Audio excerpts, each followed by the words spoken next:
So this is part 3 of being balanced in your masculine and feminine energies.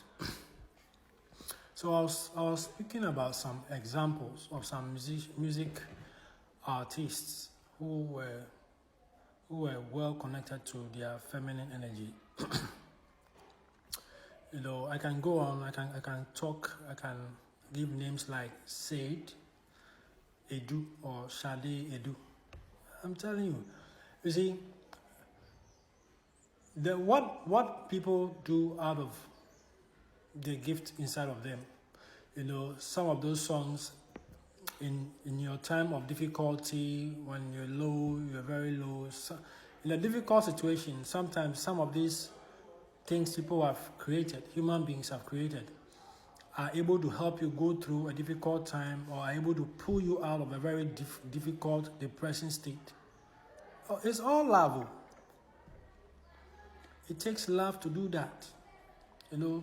And a lot of them, you go into their life, you realize they face a certain conditions, situations, and all that, but somehow, they did not allow what happened to them to disconnect them from their feminine energy, their creative side. Very important. Someone like Prince could play a lot of the instruments over there.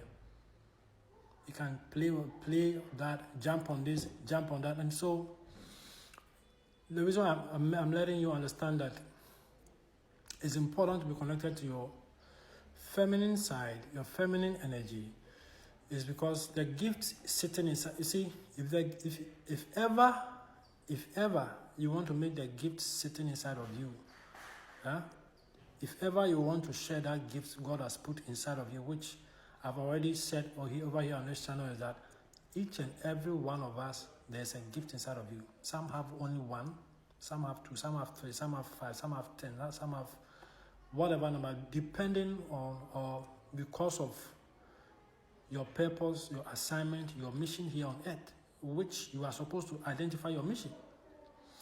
I'm not talking about the things some of these artists got themselves connected to. That's not what I'm talking about. What I'm highlighting is what connecting to your feminine energy allows you to do. You see, a man like Tupac, very good rapper, sort of poetic, rapping. I mean, in his days, he was acting movies. In his days, I think one of the first musicians who acted movies also. And a lot of things he did. There was a lot of things Tupac packed in that small 25 years of his life that he had, and he had a lot of things in the pipeline, but sadly, it was cut off. Tupac had a lot of things, a lot of great things in the pipeline, but it was cut off. A lot of times, so being connected to your feminine energy allows you to share, allows you to export, allows the gift that God put inside of you, allows that gift to be a blessing to other people. So I don't know how your gift is going to be a blessing to other people when you are disconnected from your feminine side. I don't know how your gift can reach the outside world, because you see, for you to be able to start even exporting your gift is going to communicate through let me use a communication protocol, which is love.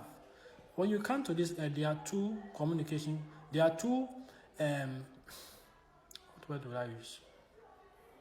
There are two channels, main channels. It's love or hate. Every living thing on this planet knows what love is.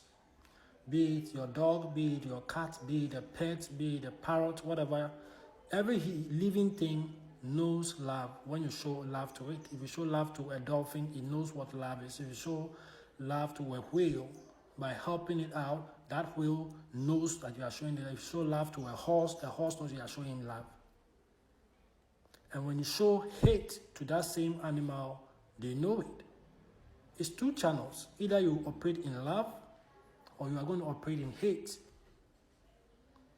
But one is more beneficial. That is operating in love. Because you see, a lot of the problems human beings are seeing here on earth, and there's always struggles and difficulty, and we are seeing, is because a lot of people are operating in the other one, which is hate, low frequencies, low vibration, negative energies. It's very important that you operate in negative energy when you refuse to go back there into your past and deal with some of the issues that happened when you were growing up. Because every human being that came here on earth has a balanced energy, both masculine and feminine. But at a point in time, something happens in a person's childhood that forces, that shuts down or closes or shuts down your feminine side, your creative side, your loving side, your caring side. Difficulties, the kind of home you were raised, childhood trauma, sexual abuse. You are sexually abused, you have to go through that process. Now, how do you return? How do you activate your feminine side, your creative side, your loving side, your compassionate side, your mother side? You only do it by going there into the past and looking at what happened there in the past, and deciding to forgive people. If you want to return your heart if you want to move your heart away from the hardened state, back to a state that is functional, that is of flesh, where you're able to feel love, where you're able to give love, where you're able to operate in the feminine energies.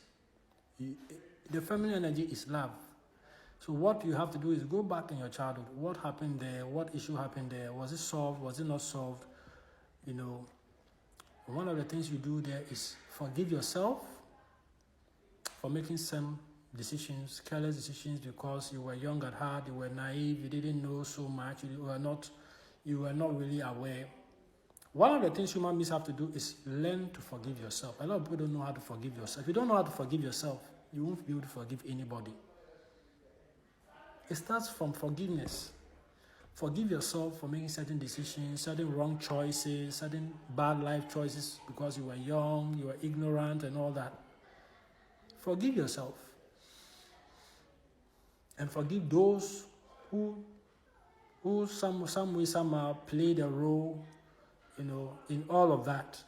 Forgive them. You have to speak, mention their name, say what they did, and say, I have forgiven you. I am moving on from this. I don't want to stay in this energy anymore. I'm moving on with my life. I'm progressing with my life. I'm not going to sit in this anymore. You have to speak openly. You have to say it. Find a quiet place and say that. And list the name of the people who have hurt you and why, and list the names of the people who, what they did to you, the name of the person, what they did to you, and say, I have released, I have forgiven you. And this one requires you to meditate or be quiet or isolate. You need some time. You just have to be by yourself to do this. It can be one day. You have to release these things. It's very important. You forgive yourself for making bad choices yesterday because you were young, you were ignorant, you were ill-informed. Forgive yourself because you didn't know. If you had known then what you know now, you would have made better choices. Forgive yourself. Human beings, one of the things you have to understand as a human being is you are not perfect. You always make mistakes. But one of the things that is important is that when I make mistakes, I will learn from my mistakes and correct and make sure I make a better decision next time. This is what human beings need.